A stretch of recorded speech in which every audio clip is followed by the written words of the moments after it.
Bom dia, boa tarde, boa noite. Estou eu aqui, o professor Ivan Cláudio Guedes. Nós estamos numa situação especial, nós já discutimos alguns trabalhos. Esse é um caso um pouco diferente dentro dos nossos alunos que estão no nosso método desse Agora Vai. Tem alunos de graduação, que é o mais convencional, é o mais comum, são trabalhos mais simples, eu diria, na maioria das vezes de revisão de literatura. No entanto, sempre aparecem pessoas ou no meio de um processo de estricto sensu de pós-graduação, ou mesmo pessoas querendo entrar no processo de pós-graduação em estricto sensu, no mestrado, no doutorado. E o caso que nós vamos conversar hoje é uma pessoa que vai entregar o seu projeto de pesquisa para ser avaliado por uma banca para entrar no mestrado, no doutorado, não vem o caso agora, mas é um projeto de estricto sensu, né, professor Ivan? Isso, é isso aí. Então, para quem nos assiste, seja muito bem-vindo aos nossos canais. E a gente vai fazer uma discussão em cima desse documento que nos foi entregue. E essa discussão é para um trabalho de pós-graduação, como o professor Fábio já explicou.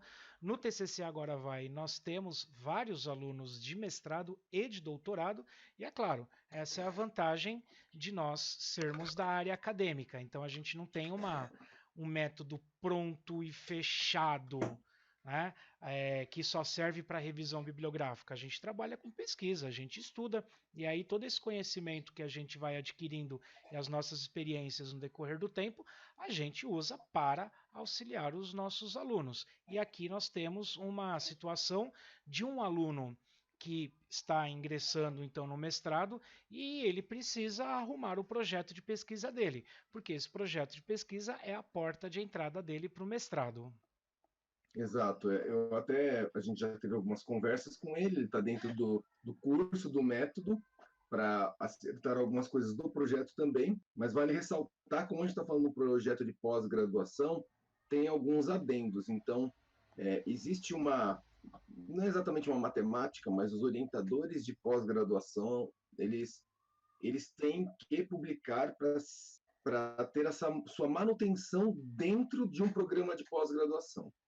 Então, toda vez que eles vão selecionar alunos, um dos critérios é que esse trabalho esteja de alguma forma alinhado com que ele com o material que ele tem a possibilidade de publicar em revistas, e essas revistas acadêmicas, que são os artigos, elas possuem algumas notas, e essas notas que ele precisa somar num período de 4 anos para o orientador se manter na pós-graduação.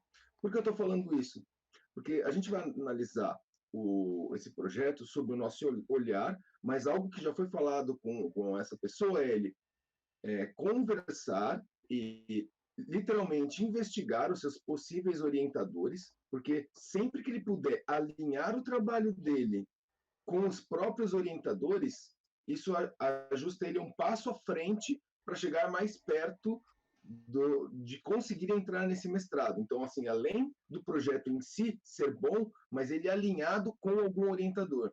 Às vezes só com conversas prévias e já uma aproximação, às vezes e-mail, ou entrar no que a gente conhece como currículo Lattes desse orientador e você ver quais metodologias que ele prefere, as revistas que ele quais revistas que ele publica, para você conseguir ter uma conversa alinhada com ele e de certa forma você consegue estar na frente. Então tem os bastidores que a gente não tem como ter, a gente vai olhar o projeto, mas que esse recado ele vai assistir, provavelmente sirva para ele, né?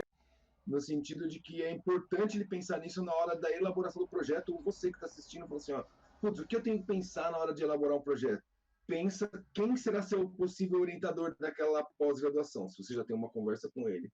Se alinha com ele. E alguns processos de edital de pós-graduação, você não tem o contato ainda com o orientador, que fica mais difícil ainda. Então você, por sua conta, tem que correr atrás desse alinhamento metodológico, eu diria, né, Ivan? Exatamente. Quanto mais alinhado tiver, melhor. Não adianta você ter um projeto sensacional sobre um tema específico e o seu orientador ser de outra área, ser de outro tema. Então, isso é um dos principais fatores que faz com que as pessoas sejam cortadas no processo seletivo. Vamos lá? Beleza, vamos lá. Bom, para começar, nós temos aqui o projeto de pesquisa de pós-graduação em História, e uma das primeiras coisas discutidas é em relação no título, né? No próprio título, eu já pego um determinado problema que é em relação ao recorte temporal que o nosso aluno está propondo. Então, a ideia dele é muito interessante. Você tem aqui a submissão dos trabalhadores imigrantes à condição de neosservidão na Tríplice Fronteira, Brasil, Paraguai e Argentina, no período histórico 2019-2021. Por que esse recorte histórico 2019-2021 é um período muito complicado? Ok, é extremamente interessante a proposta de estudar a história do presente. Isso é sensacional, isso tá muito bem posto. Mas o problema é como levantar esses dados, né? Então, a Tríplice Fronteira ela tem uma dinâmica diária, né? Ela tem uma dinâmica diária de troca de imigrantes entre esses três países. E como que seria feito o levantamento desses dados? Então, uma coisa seria, por exemplo, eu fazer um recorte de 2000 a 2010, por exemplo. Eu posso ampliar um pouco mais esse leque, 2000 a 2010, e aí ir em busca de dados que já estão consolidados. Um desses dados, por exemplo, é o próprio censo do IBGE, que o censo mais atual que nós temos é o censo de 2010. Agora, eu não sei se ele for ao Arquivo Histórico Nacional, eu não sei se ah, nas próprias cidades que faz as fronteiras, se há esses registros e principalmente se ele tem acesso a esses registros. Porque uma coisa é você ter o registro desses migrantes, a outra coisa é você ter o acesso a esse registro. Então, isso é uma coisa que tem que ficar muito bem clara. Eu já falei, acho que em algum vídeo, ou no canal, ou em alguma live para os nossos alunos, que quando eu fui fazer um dos meus estudos, a primeira pergunta do meu orientador é: você tem aonde coletar esses dados? Quer dizer, ele achou o projeto bom, estava tudo bonito, maravilhoso, mas aonde você consegue coletar isso aí? Você tem, no meu caso, eu precisava de 60 crianças para, numa determinada condição, no mesmo lugar e disponíveis para um delineamento experimental. Aí ele falou: você tem isso. E nesse caso, esse acesso histórico, é, provavelmente numa diretoria de ensino do local que ele está, então se ele tem acesso a essa diretoria, se a diretoria também está, né, disponível a liberar esse acesso, e mesmo assim é bem recente, né? É bem recente, às vezes tá tão atualizado que talvez esteja desatualizado. Não sei se eu me passei como fui claro, ele é tempo aí é tão recente que às vezes a própria diretoria de ensino do local, seja municipal, seja estadual, ela não esteja com esses dados atualizados de todas as escolas dessa região, por exemplo, né? Estou dando um exemplo na situação de diretoria de ensino. Vamos imaginar que ele trabalha em uma secretaria ou em alguma escola, e não é nem esse o detalhe, nós não conversamos com ele a sobre isso, mas é algo para se pensar. Agora, quando você vai para dados mais antigos, não estou pensando em dados relacionado à Secretaria de Educação, qual é o recorte que ele tem mais próximo com os dados consolidados? Você foi para categorias mais gerais, que seria o censo. E acho que a gente já conversou antes disso, se fosse que o último censo é de 2020, 10. quer dizer, está acontecendo. Então, desculpa, 2020 que está acontecendo agora, e o último censo completo, ou seja, com todos os dados disponíveis, ele é de 2010, é isso? Isso. Então, pensando em utilizar o censo como para parametrizar, para balancear, passar pela data de 2010 é importante. Sim, extremamente importante. E não deixaria de ser atual, isso que é interessante, não deixaria de ser atual, porque é o dado mais atual que temos. Sim, é a história do presente. É uma linha de pensamento, é uma linha que ele está seguindo, né? Dentro da historiografia você tem a história do presente. Isso daí não tem problema nenhum. A linha de pesquisa dele tá ok, porque dentro da instituição que ele está prestando, a linha de pesquisa é movimentos sociais, fluxos culturais e identidades. casa com todo o tema dele. O tema dele passa por praticamente todos os... Tanto é que passa tanto por todos os, todas as entrevírgulas dessa linha que talvez ele tenha que fechar mais em algum momento. Ele passeou pelas três, pelos movimentos sociais, pelo fluxo cultural e a identidade. Talvez valha a pena ele fechar aí nos objetivos gerais dele, no objetivo geral e nos objetivos específicos. Sim. Uma coisa que me preocupa muito é em relação à técnica de pesquisa dele. No projeto que nos foi entregue, não tem o capítulo da metodologia. Então, como não tem o capítulo da metodologia, para a gente fica difícil analisar como que seria o levantamento desses dados, que é justamente a pergunta que eu faço, né? O primeiro recorte que eu fiz aqui é em relação a isso. Como esses dados serão levantados? E isso é uma coisa que tem que ficar muito bem claro no projeto. O capítulo da metodologia da pesquisa, como a pesquisa vai ser construída, ela tem que ter muita clareza, tem que ficar muito claro, passo a passo, de como vai ser abordado isso. Em algum momento do trabalho dele, ele fala a respeito da busca da documentação oral. Essa documentação oral a gente entende entrevistas. Agora, como que essas entrevistas serão realizadas? Ele vai abordar a pessoa no meio da rua? É, né? Se você está lidando com pessoas em situação de neo-servidão, né, ou de neo-escravização, aí dentro da literatura precisa deixar isso bem claro. Essa neo-servidão, você vai entrevistar uma pessoa, a pessoa ela sabe que ela está numa condição de semi-escravo, será que essa pessoa se sente à vontade para dar uma entrevista? Isso é. Eu posso até salientar, antes ainda de chegar nesse ponto, eu grifei aqui no texto, você está até com o link em cima, No resumo, tô vendo. a pesquisa busca explicar o contexto social até o final, ele deixa em aberto quase que uns três possíveis métodos de pesquisa, né? Então, quando ele fala assim, ó, é, a, a entrevista, analisar e... cadê? Deixa eu voltar aqui, ó. A pesquisa busca explicar o contexto social, então, em relação à parte, a escolha de pensamento e materialista história, somadas abordagens historiográficas, e aí que serão sugeridas nas futuras orientações do processo seletivo de mestrado. Mestrado.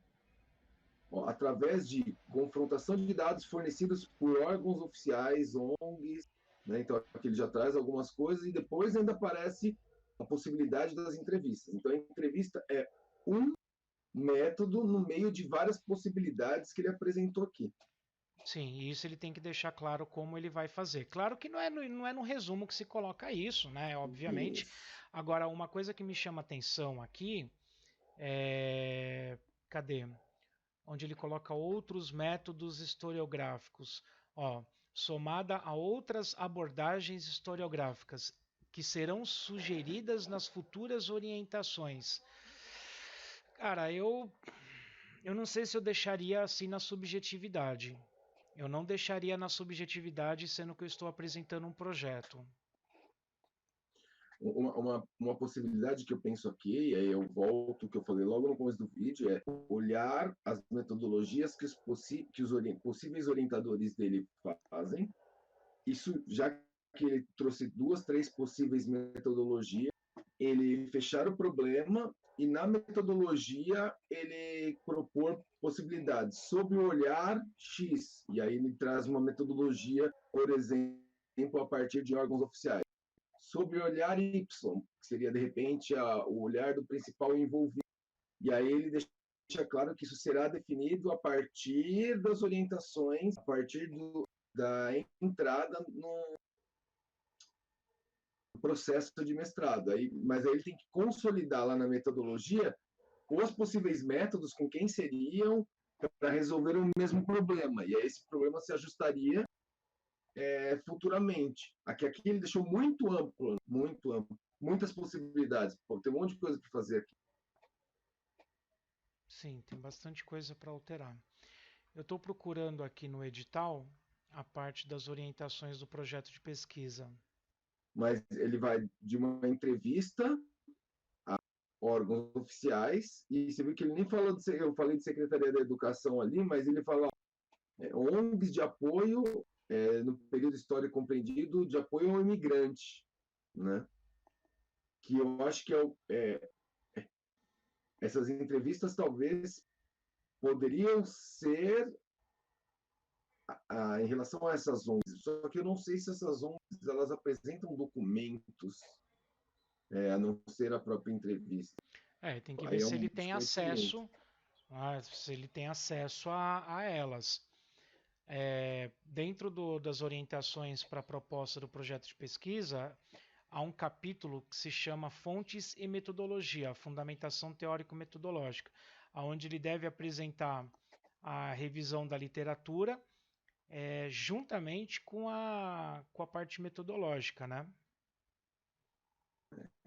E aí eu vou até fazer um outro adendo, são experiências pessoais, eu sei a do Ivan, mas eu tinha 2 experimentos para fazer.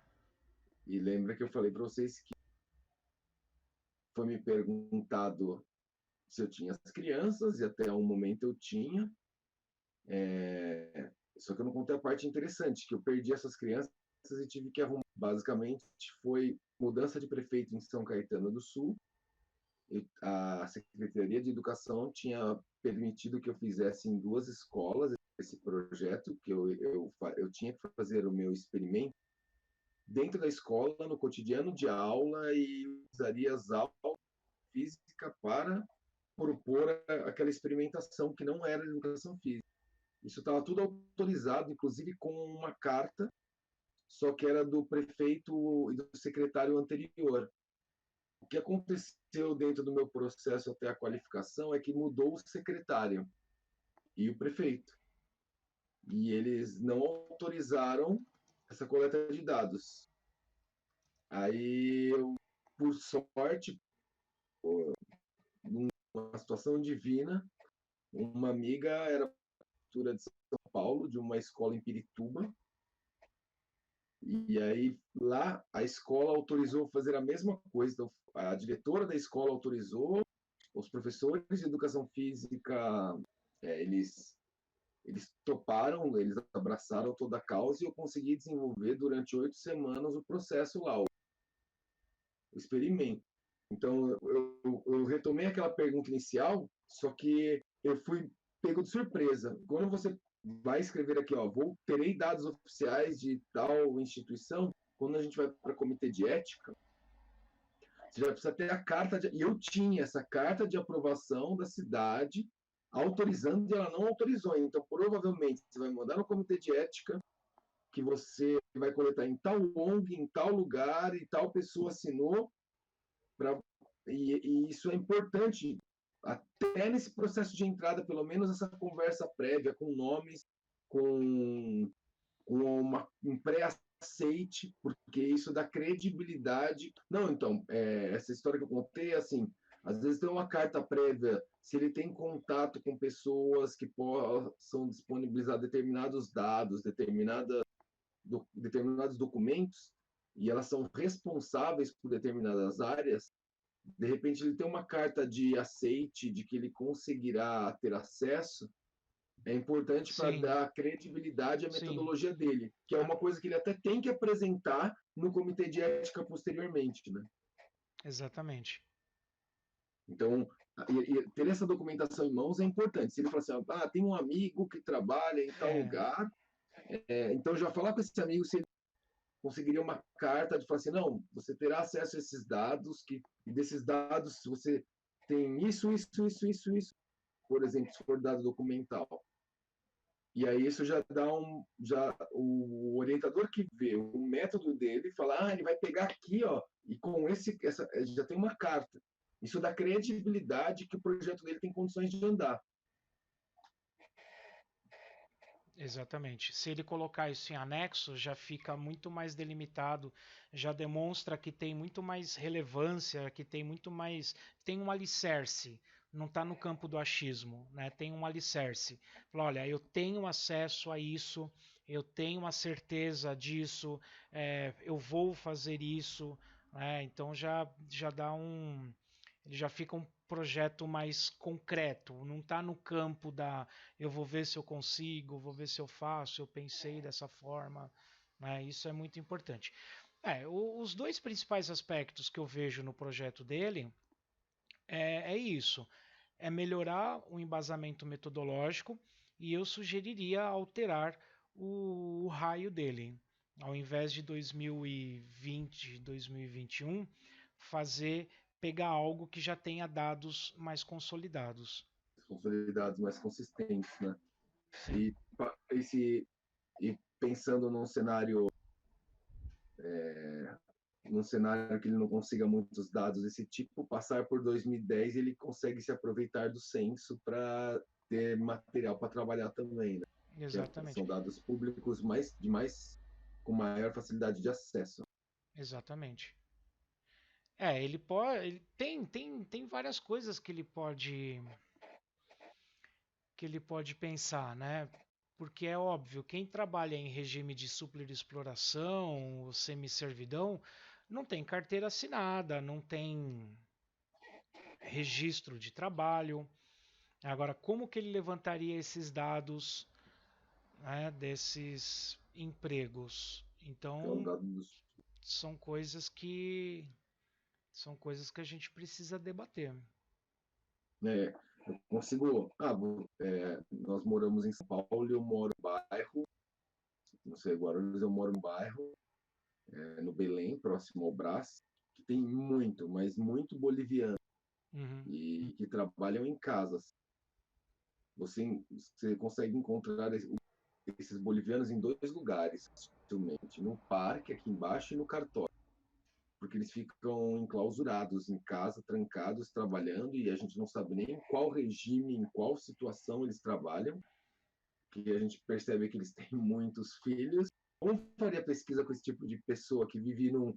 Exatamente, ela está à margem da sociedade, né? Ela é marginalizada, ela não faz parte do mesmo grupo que as pessoas do meu bairro vivem. Ela vive trancada dentro de casa. Sim, Fora, assim, ela não se relaciona. Até as escolas, muitas estudam em escola, tem uma escola estadual bem próxima, muitas dessas crianças estudam nessa escola. Muitas mesmo. Você vê sim. a quantidade. Talvez, se ele trabalhe em uma escola que isso acontece muito, e aí se pode ir para entrevistas com os próprios alunos, depende da faixa etária dos alunos. E aí como essa é a vantagem, na verdade, não tem acesso aos pais, mas talvez tenha acesso aos alunos e o próprio comitê de ética ele preza por manter em sigilo os nomes e as identidades, talvez não com os pais, mas com os próprios alunos. Principalmente, eu lembro que eu tive uma conversa com ele, talvez, se eu não estou equivocado, ele tem uma boa relação e tem uma proximidade com o EJA. Então, eu não tenho certeza agora, tá? E se for a situação do EJA, ele se relaciona com alunos mais velhos, né? Que estão passando por isso. Seria mais fácil. E Se ele tem mais acesso, se ele tem esse relacionamento, então ele pode fazer essas entrevistas estruturadas, semi-estruturadas, não sei. Ele pode fazer essas entrevistas com os próprios alunos da EJA, se for o caso. Mas isso tem que estar no projeto de pesquisa. Isso tem que estar no papel. Não é isso, algo tá? para ser dito oralmente na entrevista. Né? Na entrevista Exato. ele entra em detalhes, mas aqui no papel isso tem que estar. Porque é, porque ele resume isso em uma frase, né? Buscar-se também Isso. 20 pessoas, homens e mulheres, paraguaios e argentinos que trabalham no Brasil, exercendo diferentes profissões, a fim de identificar suas condições socioeconômicas e o modo como estão inseridos no mercado de trabalho, mas ele não dá mais explicações em como ele vai em busca dessas pessoas. Porque depois o objetivo dele, por exemplo, se ele for pesquisar alunos da escola, ele vai ter que se cercar mais ou menos assim, né? O objetivo desse trabalho é ver tudo isso em filhos ou pessoas que elas fazem parte desse, que estão estudando em determinada condição, no EJA, se for o caso, em tal lugar, ou naquela escola, por exemplo. Às vezes, nem é ruim essa pesquisa estar centrada em uma escola somente, se essa escola representa as características do local, por exemplo.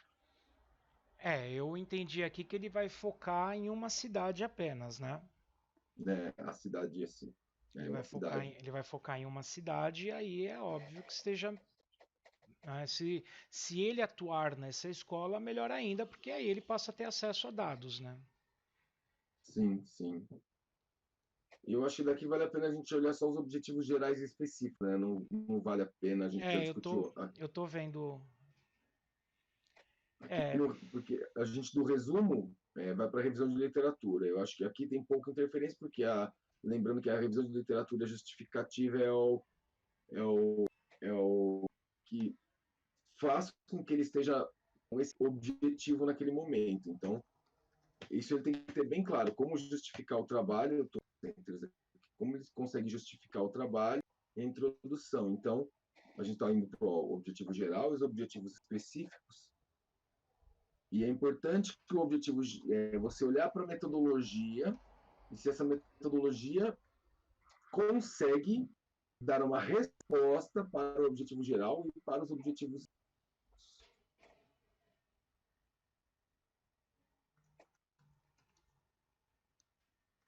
Eu estou reescrevendo algumas coisas aqui para tentar deixar um pouco mais alinhado.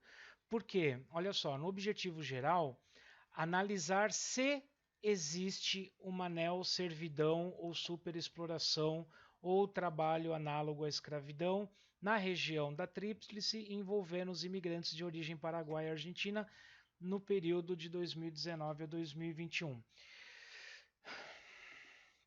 Eu trocaria por compreender as relações de trabalhos existentes em relação aos imigrantes na cidade, né? Eu não sei, eu tô pensando em algo nesse sentido, entendeu? Não sei se... Isso, porque a discussão de neosservidão, superexploração, ela vai lá dentro desse compreender as relações. E quando se fala compreender as relações, quando você utiliza o verbo aí, né, o analisar, já parece que já tem dados muito específicos sobre Sim, isso. é como se ele já tivesse levantado esses dados, e não é o caso. E, ao mesmo tempo, ele se contradiz na palavra seguinte: analisar se existe. Se existe, sendo que ele está Se não afirmando... existe, o trabalho dele morreu, ele vai ter que fazer outro trabalho, na verdade. Se não existir, ele escreve na conclusão: diante dos dados levantados, é possível afirmar que não existe tal relação. Resultado negativo Exatamente. também é resultado, mas dentro da proposta dele, o resultado negativo seria um resultado ruim. Porque ele já parte de um, Exatamente. ele já parte de um pressuposto de que isso existe. Né? Ele já parte desse pressuposto. Isso existe, ponto. Né? Perfeito. Perfeito. E aí, claro, precisaria alinhar aí o objetivo geral para poder esmiuçar melhor esses objetivos específicos, né? Até porque dá uma olhada. O último objetivo, o terceiro objetivo específico. O terceiro objetivo específico seria o geral. Esse terceiro objetivo específico É seria o verdade. geral. E dele desenrola os outros. Pode ver que até está parecido com o seu, que você nem tinha olhado, né? Você estava reescrevendo ali em cima, nem tava, tinha olhado lá embaixo, ali, na sequência. Então, eu vou deixar uma observação aqui para que depois a gente possa entregar para ele, né? Agora aqui, antes de analisar os dados, ele vai ter que pesquisar esses dados.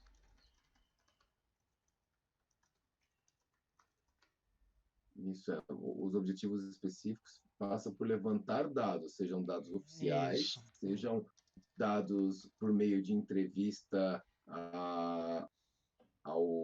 quando é uma pesquisa histórica, deu branco agora no nome, que seria quando você faz a pesquisa diretamente com a pessoa que está passando por essa história, né? com o sujeito primário em relação à história, que é, como ele quer ver algo recente, provavelmente existe essa possibilidade, né? Eu só estou pensando que quando ele vai colocar esse objetivo geral, e talvez esse objetivo geral ele não dá margem para tantos métodos de análise diferentes, né? Não sei como ele consegue deixar esse objetivo geral levemente amplo para ele poder passear ou pelos documentos ou pelas entrevistas, né? Mas é o que ele tem que pensar. De alguma forma, o objetivo geral, se você muda pouca coisa, você consegue passar pela entrevista, o sujeito primário, ou pelos documentos oficiais, ou até pelos dois, o cruzamento dos dois. Talvez seja isso também algo interessante que ele queira fazer. Passar o que falam os documentos, o que é apresentado e o que acontece ali no levantamento em algumas escolas. Né? Pois é. Vamos passar essas orientações para que ele possa rever, né, discutir sobre esses dados, essas possibilidades, e vamos ver qual que vai ser o retorno dele. Exato. E aí eu reforço de novo, dentro desses possíveis métodos, dê uma olhada no que esses orientadores que são possíveis orientadores deles fazem com seus orientandos, qual o tipo de pesquisa que ele está acostumado a publicar, com que tipo de metodologia. Isso. Se você consegue alinhar a metodologia do seu objetivo geral a métodos que ele já usa, ou seja, se sente seguro em te orientar, já se sente seguro que ele vai conseguir, no seu período de mestrado ou doutorado, produzir um artigo, ou seja, ele ter um retorno para ele se manter na pós-graduação, você está um passo à frente para conseguir para ser aprovado e ingressar no processo de mestrado ou doutorado. É isso aí. Muito bem, Fábio. Mais um projeto analisado. Agora vamos entregar ao nosso aluno e ver quais são as considerações dele. Beleza. Certo? Tomara que tenhamos ajudado aí. Obrigado por mais essa conversa, Ivan. Vamos que vamos, né? Eu que agradeço. E se você tiver alguma dúvida, alguma crítica, alguma sugestão, escreva aí nos comentários. Pode entrar em contato com a gente. É só acessar tccagoravai.com/aprovado e seja muito bem-vindo ao nosso time de alunos. Esperamos você lá dentro e a gente vai ajudar você. Valeu. Bora lá.